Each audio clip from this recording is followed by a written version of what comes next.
Slept great, although the daggone dog has got something wrong with his guts, so he's creating the nastiest kind of poop in the world, and it's messing him up. So he's getting up in the middle of the night and going to the bathroom. But man, he's a good boy. He lets me know that he needs something by kind of whimpering in a very kind of subtle way. He's a good boy. All right, so today's stanza has been titled, Those that misunderstand power often resort to violence. And that basic idea is that violence is the least effective way to sustain any kind of relationship, but it's the most effective way to create the myth of power. And the simple fact is that the use of violence is fundamentally kind of a part of our less evolved self. So violence is kind of back here in the survival part of the brain. We can turn the practice of violence into an art form, which is, coming up into here, into the frontal cortex, that is, very professional, and that's your professional warrior. But that's why I said those who don't understand. So if you don't understand violence and you're interacting with it back here, which is your lizard brain, which is your least evolved self, you could get the impression that the power that you've created for yourself from violence is somehow special or unique.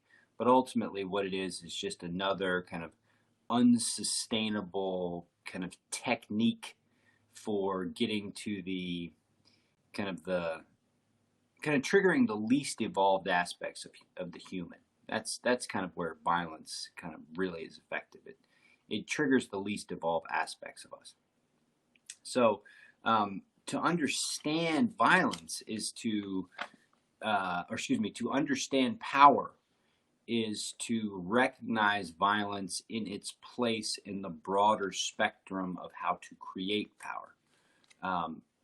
It's very tricky to create power, but if you can create power in a art of peace kind of way, it's the kind of power that is the power of love, which is power built on a foundation that is unimpeachable. It's the most powerful foundation that you can create. It's the foundation of all things that have sustainable presence on the planet. It is absolutely integrated into everything that lasts.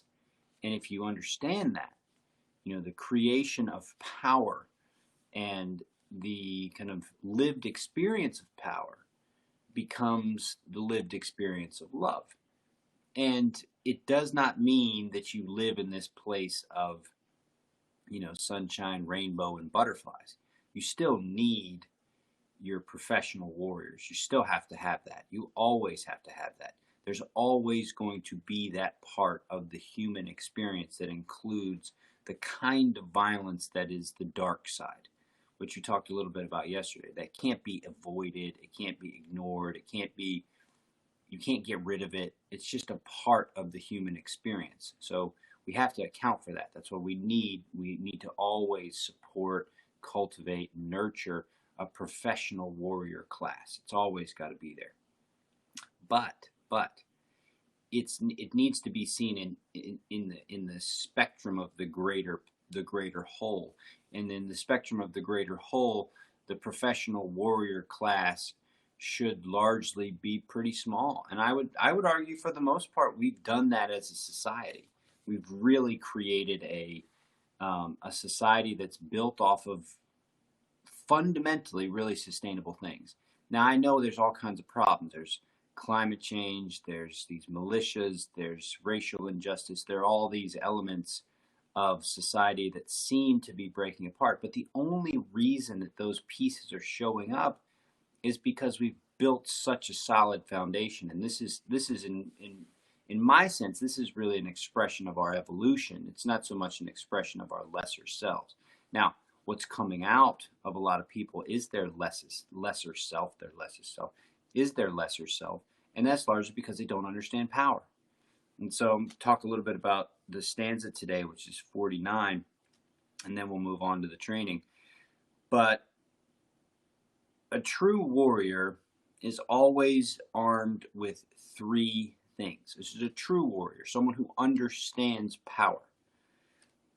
A radiant sword of pacification, the mirror of bravery, wisdom, and friendship, and the precious jewel of enlightenment. So I always break things down into threes, and I typically break things down into the three human kind of frames of awareness.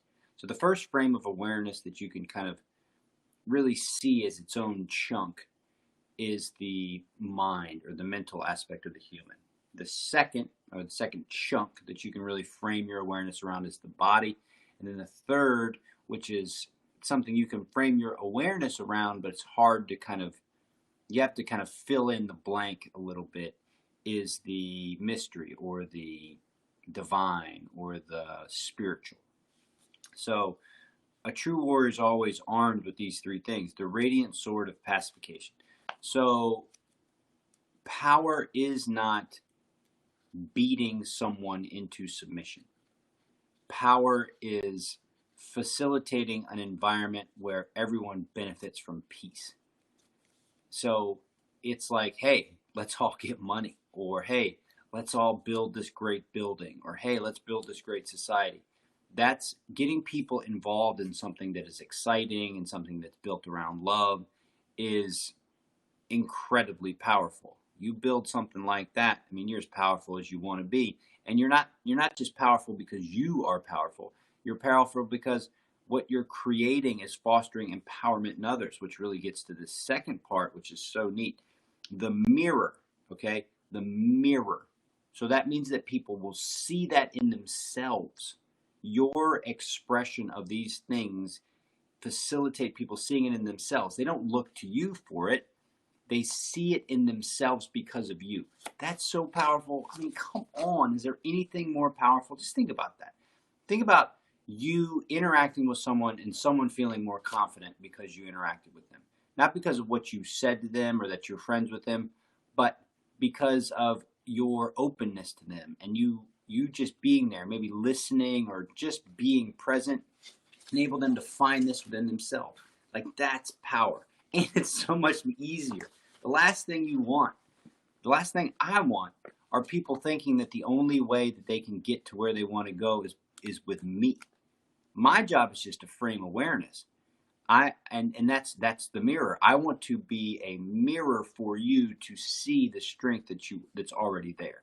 Not that you get from me, but that you recognize it's already in you. That's the power.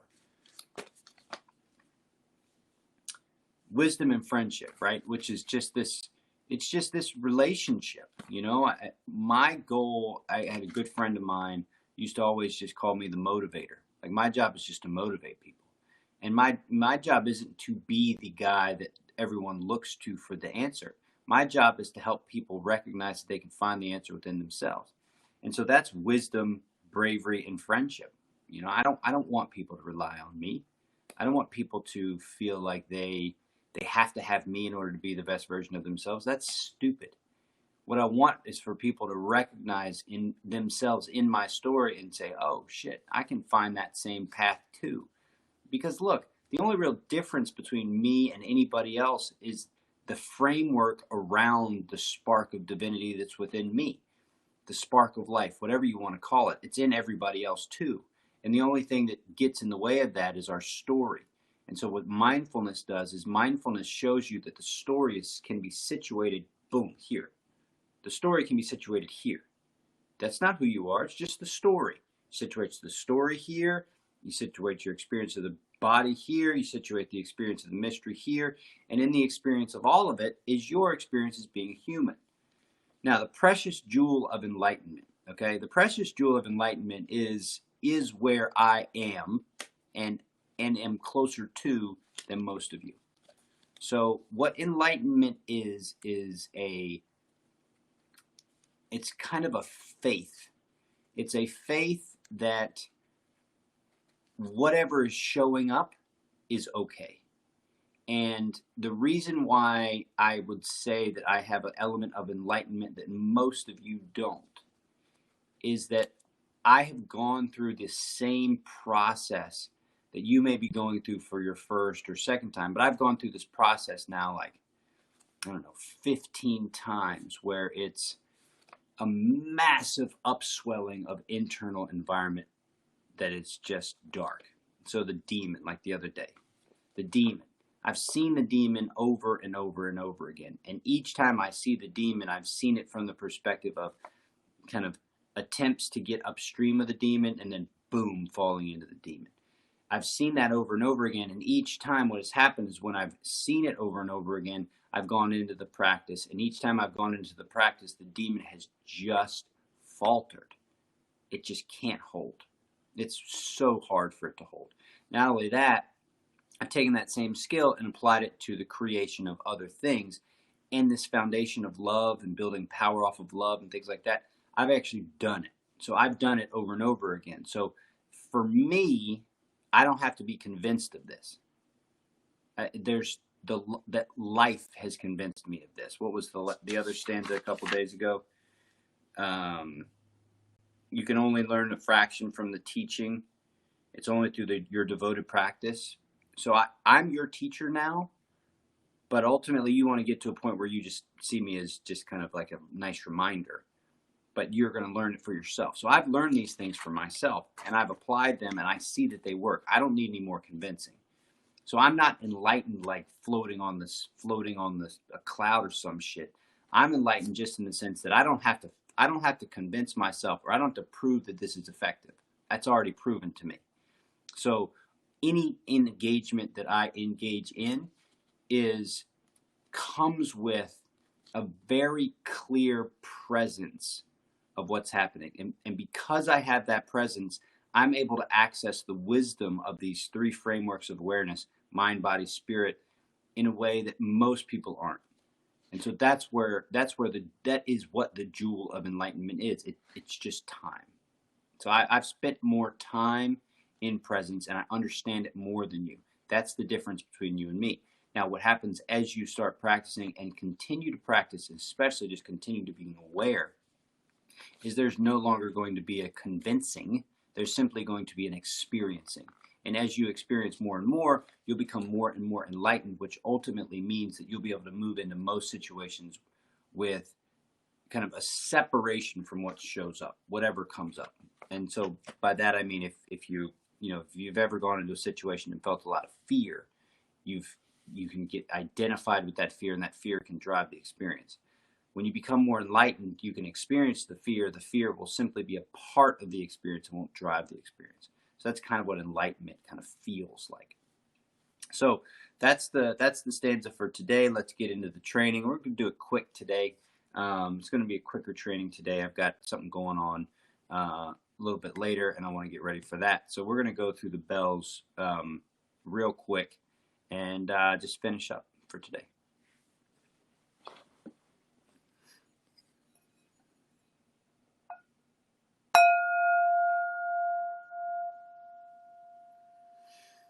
Sight, sound, taste, touch, smell.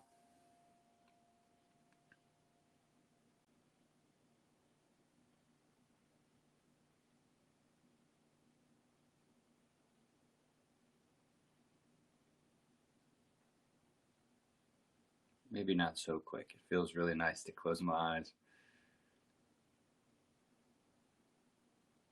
Let's get into the body.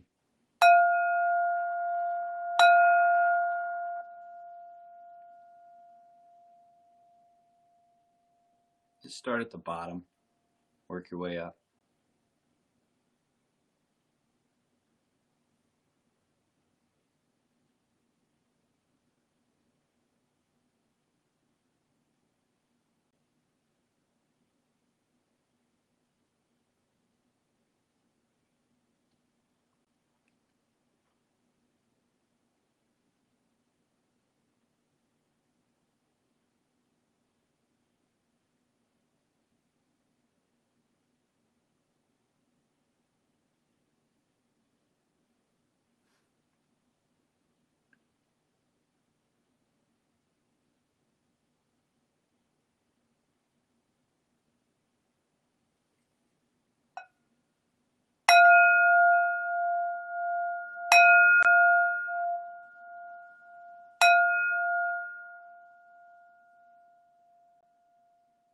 breathing.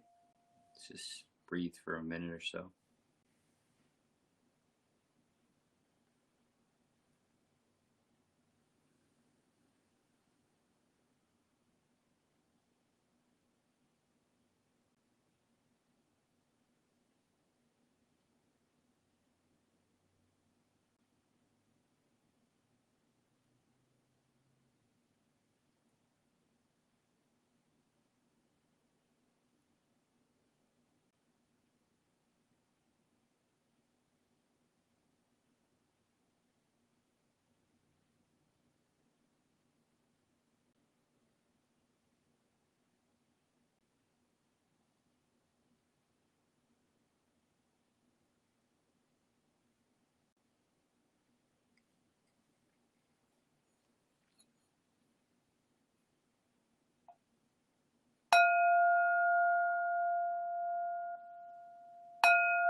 Hand on your heart if you want.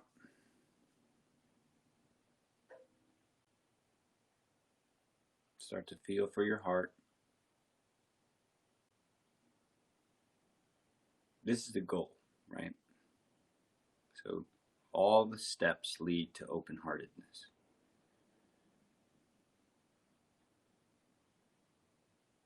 And open-heartedness leads to essentially your superpower, right? Which is to be loved and to love. And if you want to take it a step further, it's to share what's good in you with what can be better in others. So your goodwill becomes manifest as you share it. It's honor. It's what honor is. You don't get honor by getting it from you.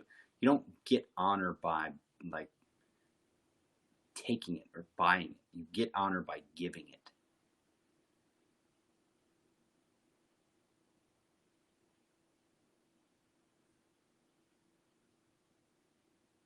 And so compassion is taking the goodwill inside yourself and recognizing that others are suffering outside of you and giving them your goodwill. And it starts in your imagination, of course. It's just you projecting, visualizing, seeing your goodwill moving out into places that are dark and sad and suffering. And then as you practice and move forward, you can actually work to alleviate suffering in others. And the thing is, the more you give, the more you get. That's the coolest part about honor and compassion, is that the more you give, the more you get. And the more you get, the more you realize that you're just so much more powerful than you realize. It's just ridiculous. And that is the strength. That is the power implicit to the individual that the greatest stories and the most powerful religions have all tried to share. It's already there. It's inside of you right now.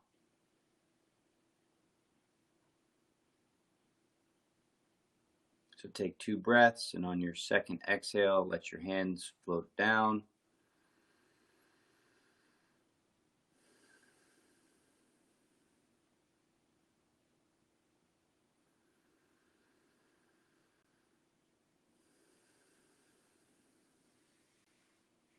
Come back to Zoom.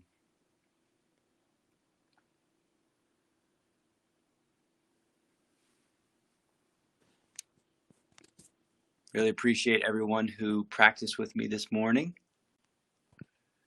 I hope you have a great day. I'd love to hear from you. I'd love to hear your thoughts on this 48th stanza. The true warrior is always armed with 3 things: the radiant sword of pacification, the mirror of bravery, wisdom, and friendship, and the precious jewel of enlightenment. Another way to think about the jewel is it really develops over time and pressure, right? A jewel gets kind of like mashed together, and that's enlightenment. That's what enlightenment is. It's taking the kind of the rough edges of the experience of life that you currently live, and through the application of the practice, you begin to smooth that out. He talks about this a while back, and the purification of iron into steel, right? As you work out the impurities of iron, it becomes stainless steel, and that's how humans evolve. So the precious jewel of enlightenment's the same kind of thing. It's a good one. All right, we're down. See you tomorrow.